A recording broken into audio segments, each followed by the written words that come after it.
মোর এটা মোর কথা নাই, বাংলাদেশি কাগুগো কথা, বুঝছো? কাগুই কইতে হয়, কাগু। কাগুরা কেল কয় হ্যাগো নাকি মাইয়া হারাইয়া গেছে না চলিয়ে গেছে, তারা নিজেরাও জানে না। যাক, দোষ আছে ইন্ডিয়ার, মাইয়া নাকি ইন্ডিয়া আইছে। দেখ, মাইয়া ইন্ডিয়া আছে বা আমেরিকায় আছে, যেখানে থাক থাকুক গা। তোরা যে ন্যাংটা হয়েছে লোকের কাছে কইয়ে বেড়াচ্ছিস আমাকে মাইয়ে হারাই গেছে, তোকে নজর দিছে না?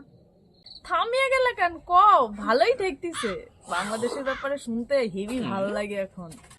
কি ওরে দেশটারে উন্নতির সেই দিয়ে ভাব। আমাকে ভারতবর্ষের নাকি কলকাতা তোরা নইয়ে নিবি, কলকাতার লোক ওখানে যাবি নে সেটা একবার ভাব। নিজেরা কি খাবি নি সে নিয়ে তো একেবারে চিন্তা নাই কোনো। তা কলকাতার লোকে নাকি ভিক্ষা করাবি নাকি অন্য দেশে না? ভারতের মানুষরা নোংরা নয়, কাগজ ছোট করতে জানে না। বাংলাদেশ মহান একটা বড় দেশ, সাধারণ মানুষ কিন্তু খেলবেন।